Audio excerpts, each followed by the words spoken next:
By the way, I'm totally going to get through all the questions because I'm so fast.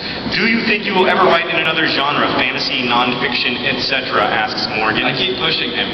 It depends on how you define it. It depends on how you define another genre, because the thing that I'm working on now, like I started this book as soon as I try to start something as soon as I finish something, lest I quit writing forever and go shrivel up in a hole. And the thing that I'm writing now is technically a fantasy novel. Right? It's a sequel. It's called The Sequel. It's a little different. It's a sequel to a non-existent novel. That's awesome. So, that's going well so far. Becky says, the blurb on the back of Looking for Alaska says, the spirit of Holden Caulfield lives on. Who is supposed to be written in the spirit of Holden? I dispute that it is Pudge. Is it Alaska? I could see that.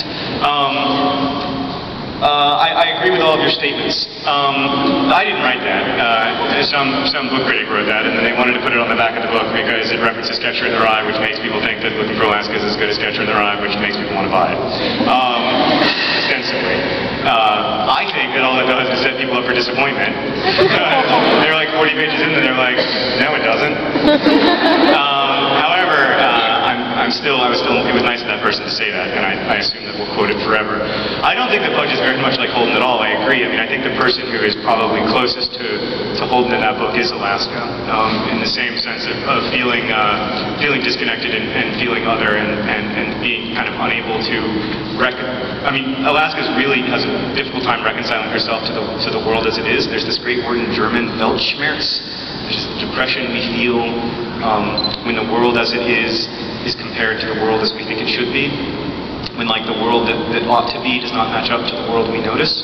And I think both Alaska and Holden are kind of swimming in an ocean of Weltschmerz. Kristen asks, did you ever figure out the trick to getting Willie to do his head turn?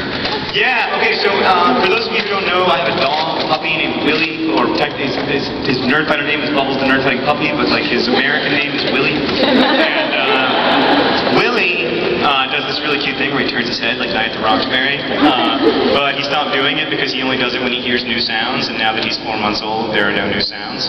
So I asked people to make weird sounds, and like 100 people did, and I strung all these videos together and I played them for Willie, and I swear the entire time he was like for like 10 minutes. It never went away. He was, oh my god, that was him. Wow. Whoa, I never heard that before.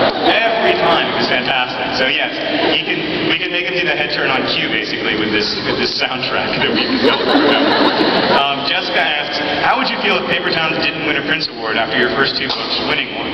I mean, presumably at some point that will not continue.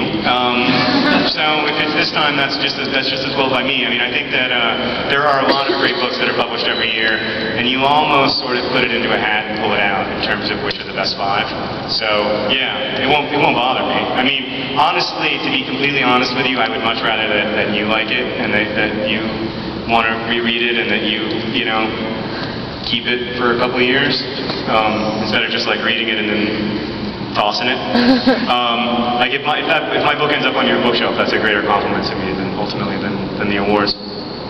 Katie asks, this is a penetrating question. What kind of toothpaste do you use and why? I have very sensitive teeth, but I'm also cheap, so I use the Western Family brand of the sensitive toothpaste. No, that's not going to work out well in the long run. It's actually great. I like it. It tastes better than the Sensodyne. Good short-term expense, bad long-term expense, I would argue. I use Crest Complete.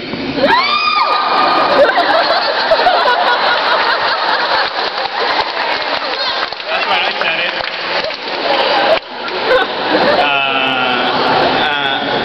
That was like a really subtle joke. Sarah Ziegler asks, how do you think that your nerdiness has influenced your writing and life choices?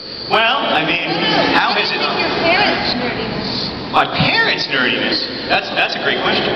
I mean, having nerdy parents, I think, is the best blessing that someone could ever ask for in the entire world. Because for one thing, it makes it extremely unlikely that you will be popular.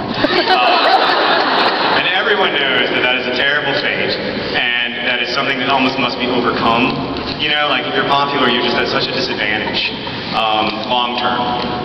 So that I think having nerdy parents is just a tremendous blessing. Like the nerdier the parents, the better. I think that like our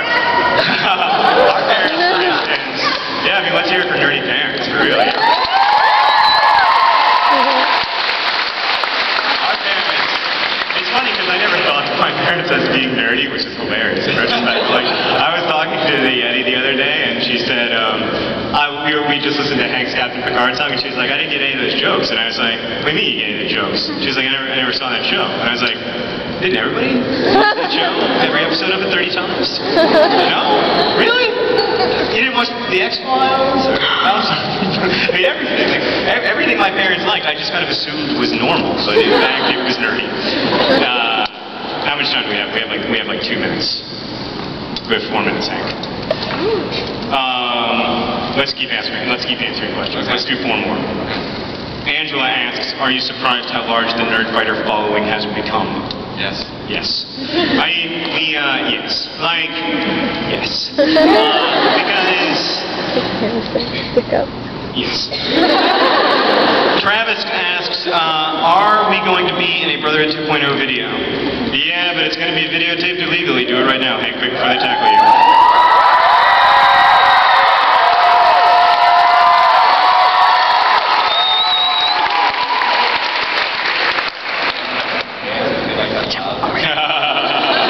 That's like if we had t-shirts.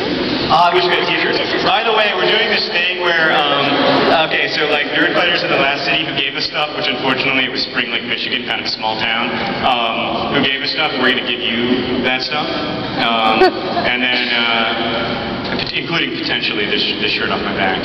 Although I think I have to give that to Katie who's here, so, to a Nerdfighter who's here, but, who actually invented the phrase DFTBA. It was her hand on which it was written. We're going to give you what little stuff we have from the last place, and then if you have any gifts for us, don't feel obligated really. But if you happen to have brought something, we're going to take it and love it and hold it close to our hearts. And then the next city that we go to, which will be the first city in the Great American Tour to Nerdfighting, we're going to give them that stuff, and then they're going to give us stuff, and we're going to go around the country and give everybody everything. So that's our big idea. Okay, 2 more questions. What is the hardest thing about being a professional writer, Hank? I forgot I was a professional writer. Yeah, you are. Well, okay. What's the hardest thing? For me, it's this. It's really easy, actually. Yeah. The hardest thing for me is like I have to run a business around it at the same time. Yeah, all the business stuff, all the stuff that doesn't involve writing isn't very much fun. Is your shirt purple? No. What shape is paper towns? Rectangular. No, I know what they're asking. They're referencing something I said in Spring Lake. Okay, I'll just say this very quickly. Looking for Alaska is shaped like this. Yes, we all agree? Okay.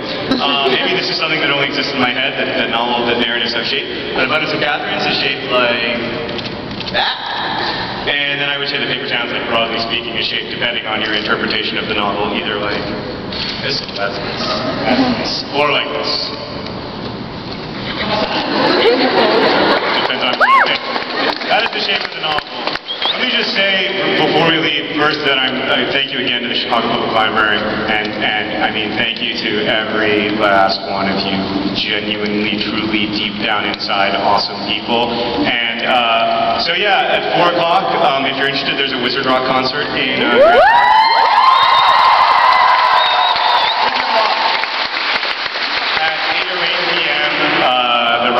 Rosenthal is hosting some kind of massively mysterious event at the Bean. I do not know what's happening. I swear I don't know what's happening. She wouldn't tell me. But I will be there. Hank will be there. And then at 10 o'clock, if you are over the age of 17, sorry if you're under the age of 17, life is hard and full of disappointment, but one day you will be 17 in all probability.